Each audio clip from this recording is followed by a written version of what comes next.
Notre planète regorge d'espèces animales, toutes différentes, et d'endroits magnifiques encore inexplorés par l'être humain. Mais parfois, quand les personnes les plus vulnérables subissent la colère de la Terre ou celle des hommes, que la planète s'embrase et se transforme, des populations faibles et innocentes se retrouvent seules face au désespoir.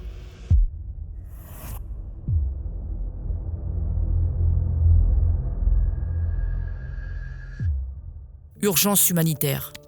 Événements ou série d'événements qui constituent une menace sérieuse pour la santé, la sécurité ou le bien-être d'une communauté ou d'un groupe de personnes sur une zone étendue. Chaque jour, des personnes s'engagent pour venir en aide aux autres. Je suis allé à leur rencontre pour comprendre leur quotidien.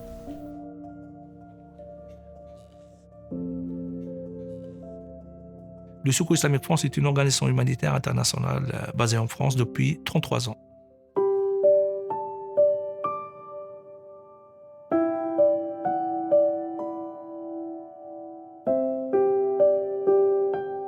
En fait, le CIF travaille dans trois types de contextes. On va parler du contexte français, parce que nous sommes une association sociale qui fait de l'urgence sociale, qui fait de l'accompagnement socio-économique ici en France, parce qu'il y a une grande pauvreté ici en France. On fait de l'hébergement d'urgence. Et puis, on fait à l'international toute cette partie donc urgence humanitaire, donc des catastrophes naturelles ou les situations de guerre. Pour ceux qui ne le savent pas, le Secours Islamique France, le CIF, est né avec les urgences. Donc, c'est une organisation urgentiste dans l'âme. L'ADN de notre organisation, ce sont les urgences.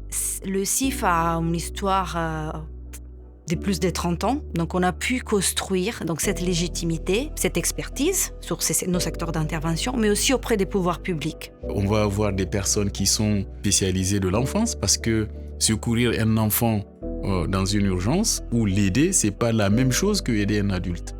Aider une femme, c'est pas la même chose que aider un homme. Et donc, on s'adapte en fonction, bien sûr, de la situation. Et quand ça arrive comme ça, d'un coup, en même temps, on est plus stressé. La bande de Gaza. Le Gaza. Bande de Gaza. Conséquence directe du 7 octobre, les populations civiles de Gaza vont vivre pendant de longues semaines sous un déluge de bombes et des bombardements incessants. Vers 7 heures du matin, nous avons entendu des bombardements autour de nous.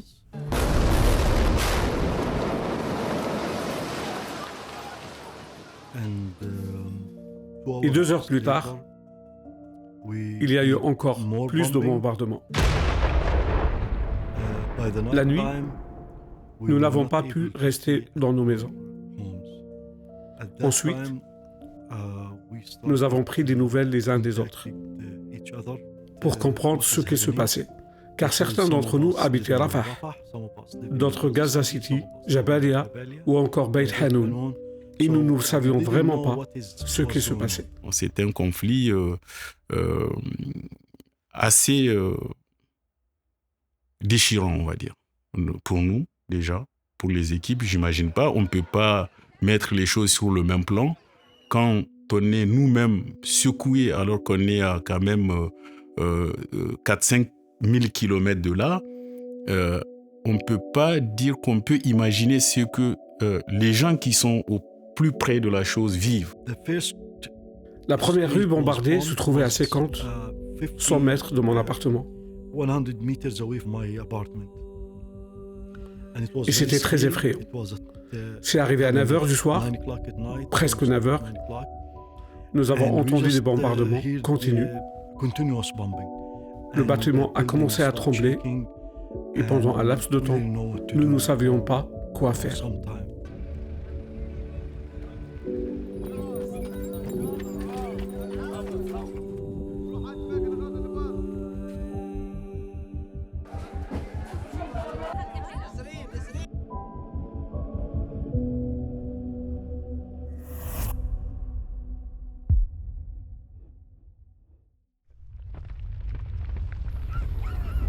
Qu'est-ce qui se passe?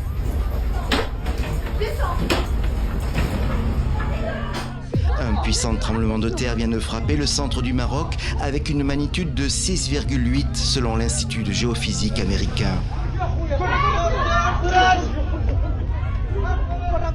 Maroc, les zones qui étaient les plus touchées, ce sont les zones montagneuses.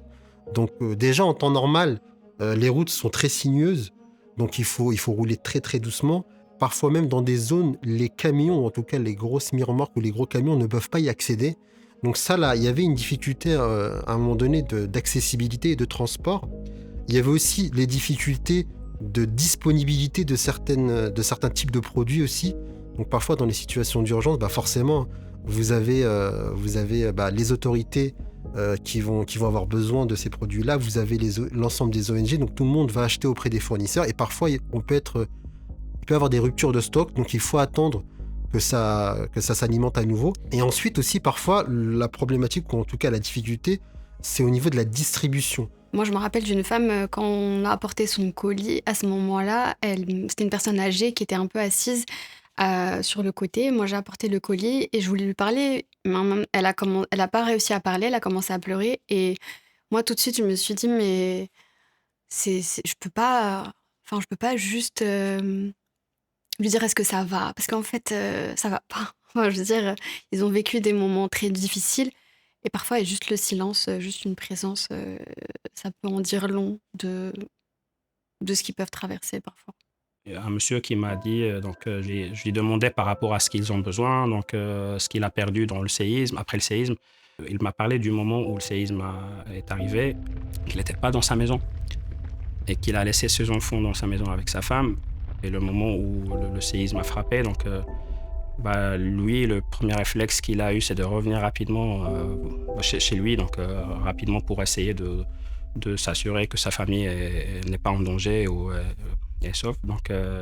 Le moment, lorsqu'il est arrivé, il a trouvé que toute la maison s'est effondrée. Donc, il a commencé à crier, à appeler ses enfants, à appeler sa femme, et ils ont pu le répondre. Ils étaient sous les décombres, avec tous les décombres en face de lui, avec rien dans les mains pour essayer. Donc, il a commencé à essayer un peu de soulever les pierres, les décombres qu'il avait devant lui. Et donc ça a pris beaucoup de temps, ça a pris plusieurs heures, au moment que la conversation s'est arrêtée. Il a cessé de recevoir leur réponse à ces questions. Donc lui, il essayait un peu de rester avec eux en leur parlant, et il répondait. Et à un moment donné, il y avait rien, donc il a perdu toute sa famille, il a perdu 3 enfants et sa femme, donc sous ces décombres.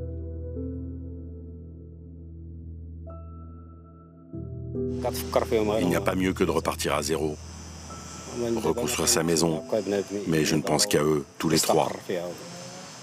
J'aurais rêvé que mes enfants s'installent dans cette nouvelle maison.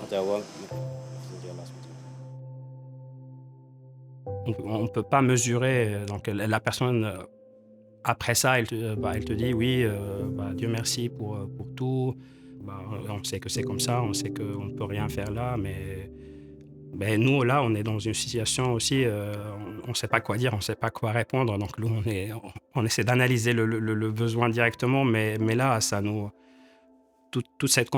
Par exemple, cette conversation, ça te met beaucoup de pression que tu n'arrives même pas à continuer à demander à la personne qu'est-ce qu'elle a besoin. Parce que la personne a perdu ses proches. D'un côté, on n'a pas envie de rentrer trop dans leur intimité. On a envie de respecter en fait ce qu'ils vivent. On n'a pas envie d'être spectateur et d'être dans un truc de tourisme. On vient vous aider, on est des sauveurs. C'est pas une posture qu'on apprécie. Et naturellement, les gens peuvent vous mettre un peu dans cette posture-là parce qu'on apporte quelque chose, on apporte une aide. Et parfois, ça peut être le premier visage qu'ils ont vu depuis la catastrophe. Donc forcément, c'est très intense. Mais c'est vraiment une vraie leçon de vie. Parce qu'il y a la main qui tend et il y a la main qui prend. Mais je trouve qu'ils ont beaucoup plus à nous apporter. Ça fait un peu cliché de dire ça, mais en vrai...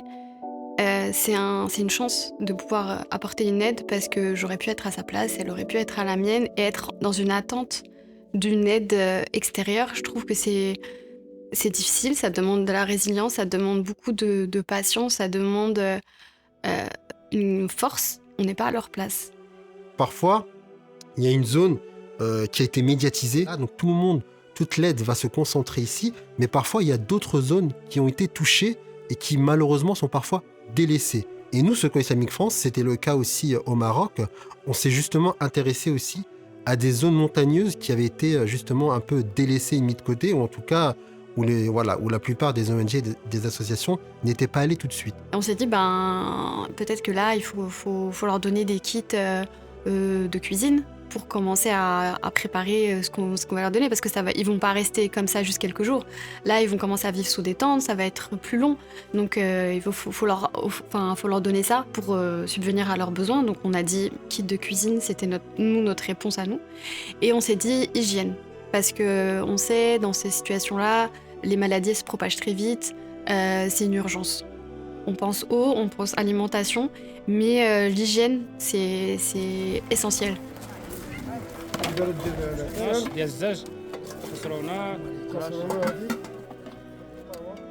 C'est vrai qu'en général, quand on parle d'aide humanitaire, on pense tout de suite à l'aide matérielle, c'est-à-dire apporter de la nourriture, de l'eau, des couvertures, essayer de trouver des abris temporaires, etc. Et c'est vrai qu'on n'a pas ce réflexe systématique tout de suite de penser au côté, à l'impact psychologique que peut avoir justement une catastrophe naturelle, notamment chez les enfants. Alors pas que, parce que les adultes aussi peuvent ressortir de ce type d'événement traumatisés, mais les enfants qui sont fragiles et qui sont très vulnérables, encore plus. On peut dire à un adulte, par rapport à sa compréhension de ce qui s'est passé, donc partie foi aussi, ils comprennent ce qui s'est passé. Les enfants, ils ne comprennent pas. Les enfants, s'ils ont perdu quelqu'un à cause d'un séisme, c'est quoi un séisme? Pourquoi ça arrive? Pourquoi nous? Donc là, on a essayé, nous, de travailler avec les enfants qui sont les plus vulnérables donc, par rapport à ça, et après, essayer de sensibiliser en parallèle leurs parents. Les enfants, en général, comment on dit ? Enfin, ils tournent un peu autour. Ils sont là, ils reçoivent les colis, ils courent, ils sont contents de porter, d'amener. Il y en a qui parfois ils vont venir et vont dire est-ce que vous pouvez nous amener des ballons la prochaine fois? On aimerait bien des jouets et tout. Donc, les enfants, on ne voit pas autant le deuil ou la difficulté dans le regard d'un enfant comme on le voit dans le regard d'un adulte. Mais on sait que c'est des moments qui pourront impacter toute leur vie s'ils ont perdu un proche ou s'ils ont juste vu leur maison s'écrouler ou celle d'un voisin, ou peu importe ce qu'ils ont vécu.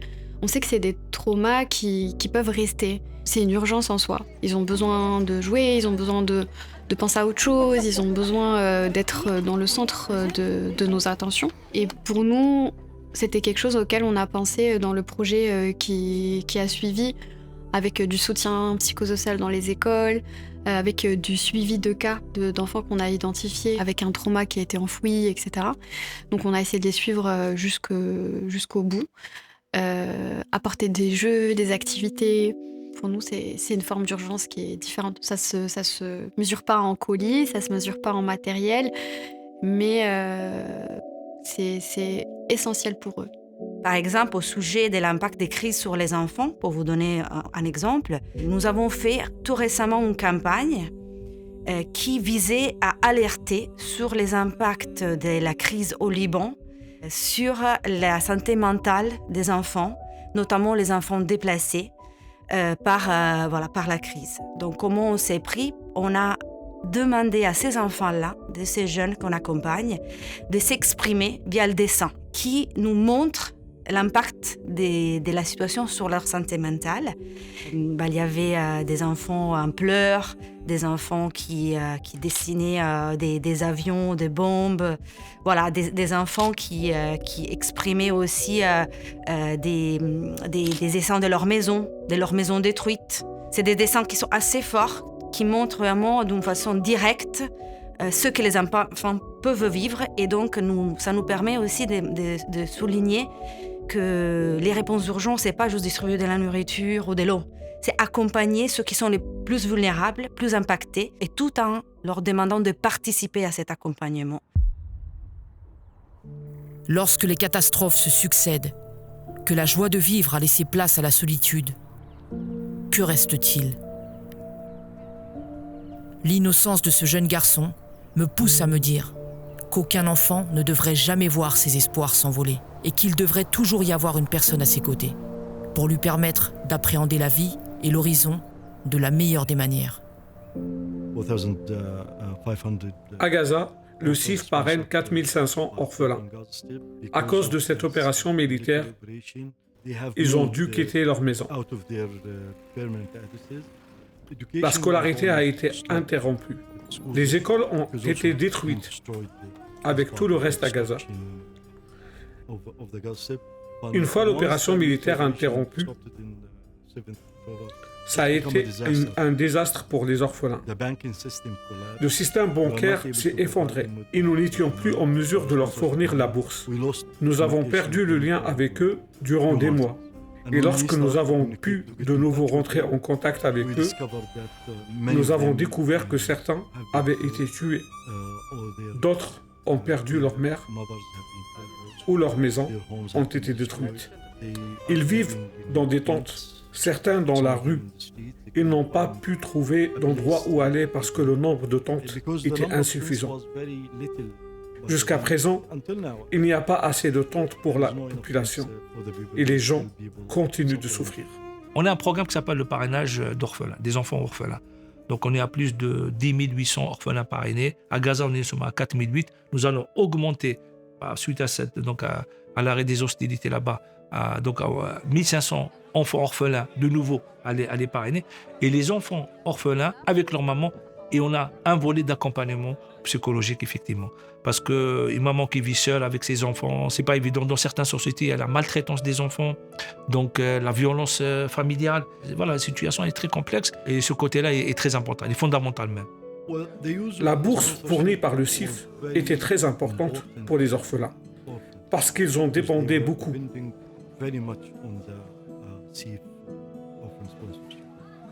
Ce qui est positif, c'est qu'on a continué à distribuer les bourses de parrainage régulièrement. Je veux dire, les familles d'orphelins s'organisaient en conséquence.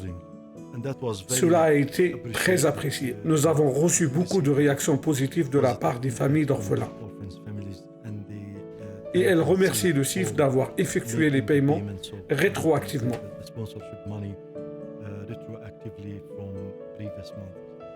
Et Inch'Allah, à partir de maintenant, nous verserons régulièrement la bourse pour les orphelins afin qu'ils puissent l'utiliser pour subvenir à leurs besoins.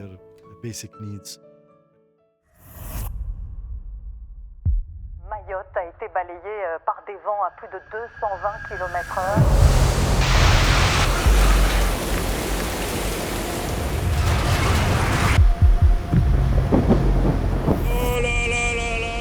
Inondation en Bouini, débordement, toutes les maisons sont débordées là. J'ai plus de maison, Chido a tout pris. Voilà 3 jours qu'on n'a pas d'eau. À minima qu'ils nous remettent l'eau s'il n'y a pas d'électricité. Alors moi c'était une première, cette urgence à Mayotte pour moi. J'avais jamais vu de zone qui a subi une catastrophe naturelle. J'appréhendais un peu cette mission avant d'y aller. Au début, la première chose qui nous choque, c'est surtout en fait tous les dégâts qui sont causés dans la nature.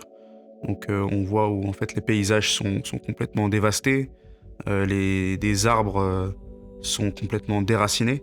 Donc le cyclone Chido a vraiment détruit le paysage de Mayotte qu'on nous décrivait comme paradisiaque auparavant. Déjà pour accéder les premiers jours à Mayotte, c'était très difficile. On se coordonnait avec les préfets de l'île de la Réunion pour pouvoir y aller. Donc la base arrière était à l'île de la Réunion.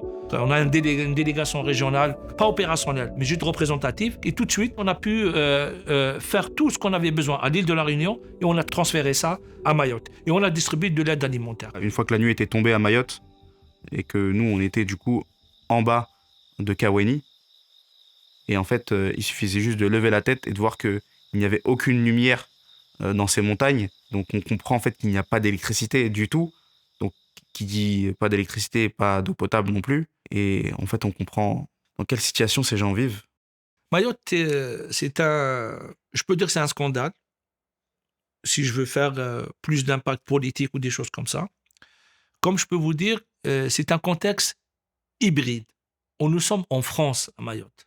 On n'oublie pas que nous sommes en France. Donc c'est le cadre légal français qui s'applique. Non, nous on sait faire ça. On est une association sociale. Donc, on intervient en France. Sauf qu'à Mayotte, on n'a pas voulu intervenir comme on intervient ici. On intervient ici en Hexagone parce que le contexte est différent. Et en fait, le contexte, c'est un contexte d'intervention humanitaire internationale. Moi, ce qui m'a touché à Mayotte, c'était de voir aussi la solidarité de tous les Mahorais.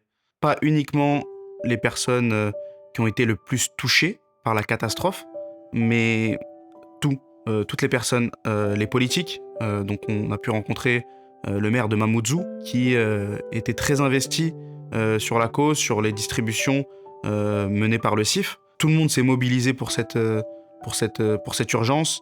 On a pu distribuer dans à peu près 6 communes des kits alimentaires et des kits d'hygiène pour les plus vulnérables. Et dans chacune de ces distributions, on avait à chaque fois des locaux. Ils se sont mis dans la peau d'un bénévole du CIF pendant 1 heure, 2 heures pour pouvoir distribuer, pour pouvoir faire en sorte que tout se passe au mieux dans leur quartier. On a été vraiment remerciés par la population, par les personnes qu'on a aidées et par les personnes qui nous ont aidés aussi également pour pouvoir rendre cette action d'urgence une réalité.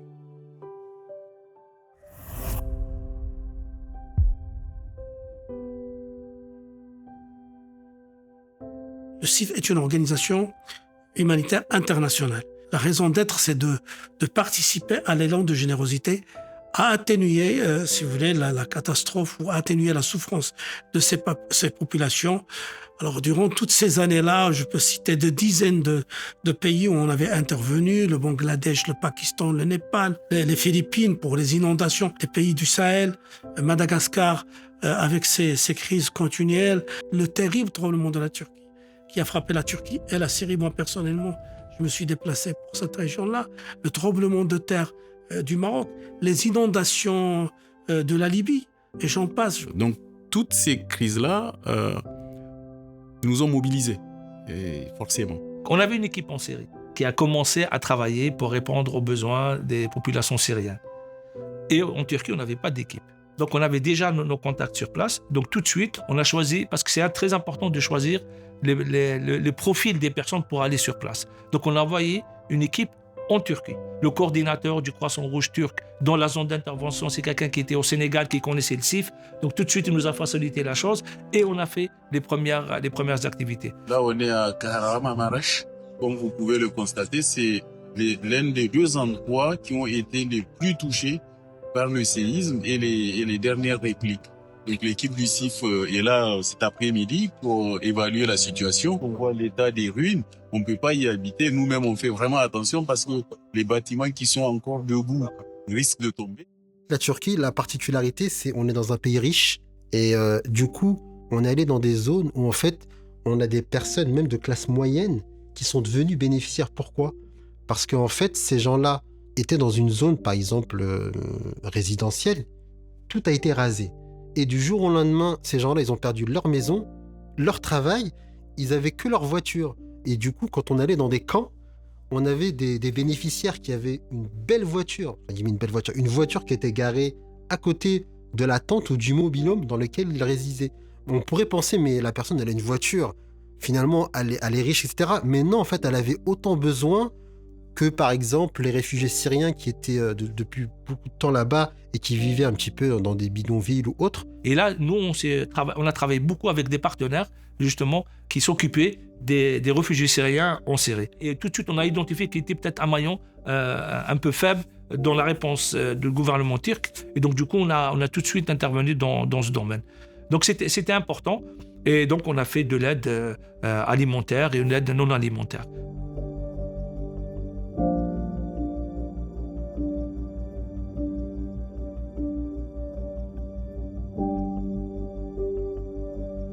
Le CIF a ouvert son bureau au Pakistan en 2010 suite à des inondations monstres dans ce pays. Donc c'est un pays qui connaît beaucoup d'inondations dues à la mousson. Donc et chaque année il y a la mousson, donc qui génère des inondations. Maintenant il y a des inondations qui après dégénèrent ou qui seront beaucoup plus importantes que d'autres. Et c'est là où on les appelle plus donc des catastrophes naturelles.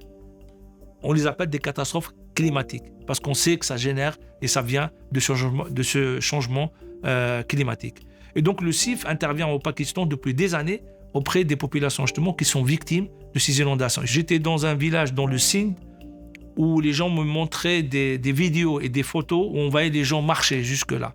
Donc ils avaient l'eau jusque-là et ils marchaient pendant 2-3 semaines avant de revenir chez eux quand l'eau Et ce n'est pas des inondations type Derna en Libye où il y a un barrage qui cède et qui emmène tout. En fait, c'est l'eau qui monte, et vous voyez l'eau monter, et à un moment donné, vous êtes coincé, vous ne pouvez plus bouger. Le CIF, dans le travail, ne vient pas que aider quand il y a la catastrophe ou quand il y a un typhon ou un cyclone. Il met aussi en place des systèmes d'alerte précoce qui permettent d'éviter des prochaines crises ou d'adapter l'habitat à la nature de la crise à laquelle fait face une population, un pays donné. Depuis 2010, on a pris cette décision, je pense, qui était intéressante. Donc, toutes les récoltes, le stock des familles, en fait, on l'a surélevé. Donc, on a reconstruit, mais on a surélevé plus d'1 mètre, voire de 1,50 m, pour que, justement, quand l'eau passe, elle ne détruit pas tout déjà. Et puis, surtout, ils ne perdent pas leur récolte.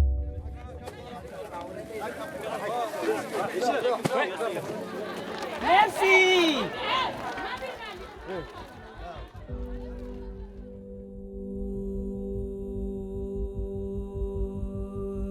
Lorsqu'on parle d'urgence, on a souvent tendance en fait, à voir l'urgence, les grandes urgences dans les pays sous-développés. Mais il faut aussi savoir qu'il y a une réalité en France et qu'il y a aussi une urgence. Alors, même si elle n'est pas aussi urgente que dans les autres pays sous-développés, il y a quand même une urgence en France. En France, on a eu des centres d'hébergement pour les réfugiés quand il y avait énormément de réfugiés qui sont venus de Syrie, d'Afghanistan, etc. Donc, on avait géré des centres de réfugiés. Aujourd'hui même, on gère des centres d'abri également pour les demandeurs d'asile. Quand je vois des gens dans la rue, surtout des femmes, je suis très bouleversé, très touché.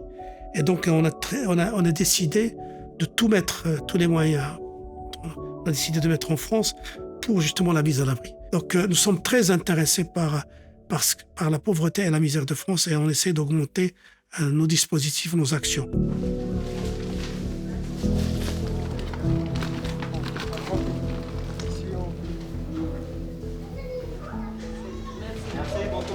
Les obstacles sont multiples. Bien sûr, il y a la question des moyens pour répondre aux crises. Nous le voyons, il y a de plus en plus de crises. Les crises sont prolongées, sont complexes, sont dues à différentes causes. Et à côté de ça, on a de moins en moins de moyens. On fait face à des coupes importants, des financements institutionnels au niveau de la France, au niveau de l'Union européenne, au niveau global. À cela s'ajoutent, comme je disais, des contraintes d'accès, par exemple les questions sécuritaires. Nous savons que les personnes les plus vulnérables et qui sont à risque d'être laissées pour compte, elles se trouvent dans des lieux très éloignés. C'est les lieux les plus difficiles d'accès. Pourquoi elles sont difficiles d'accès ? Parce que soit on n'a pas les autorisations, soit parce que c'est des zones où la sécurité est très compliquée. Donc on a besoin aussi d'être en mesure de négocier, de travailler, d'influer pour que cette situation sécuritaire soit maîtrisée. Je pense que sans lui, sans le donateur, sans vous les donateurs, le CIF n'aurait jamais eu et n'a jamais été ce qu'il est maintenant. Et je pense qu'il ne pourra pas continuer à faire sa mission. Même si on a maintenant parfois 35, voire jusqu'à 40% de nos budgets qui proviennent des fonds publics dans tel et tel pays, mais en fait, ce n'est pas suffisant. Ce n'est pas suffisant. Pourquoi ? Parce que le fonds privé, le soutien du donateur fait deux choses pour moi. Ça fait que cette association reste une association populaire, et ça, c'est très important. Et le deuxième sujet, effectivement, il permet de nous donner l'autonomie, cette indépendance. Et surtout, je pense que la solidarité est un facteur de paix. Malgré la multiplication des crises ces dernières années, on est toujours étonné, en tout cas stupéfait de la générosité de nos donateurs. Quoi qu'il arrive, à chaque fois que nous les sollicitons, ils répondent toujours présents. Le séisme au Maroc, en Turquie, Syrie, le conflit à Gaza, toutes les catastrophes sur lesquelles nous avons mobilisé nos donateurs. Et ça, on les remerciera jamais assez, parce que c'est vraiment grâce à eux que nous pouvons continuer à agir. C'est pas anodin de se dire que des personnes nous font confiance pour une mission spécifique et de la mener à bien. C'est pas quelque chose de facile. C'est une très grosse responsabilité. Au fil de mes interviews, j'ai découvert des hommes et des femmes impliqués, sincères, dévoués, altruistes. Des humanitaires conscients des défis auxquels ils auront encore à faire face et des imperfections qui peuvent parfois jalonner leur mission, mais qui leur permettent d'appréhender au mieux les futures crises, d'apprendre en permanence et de s'améliorer. Face à la détresse et parfois au danger, ils avancent. Ils poursuivent leur engagement sans relâche et agissent aux 4 coins du globe. Ils savent qu'ils ne sauveront peut-être pas le monde, mais ils changeront et amélioreront des quotidiens. Et c'est déjà bien.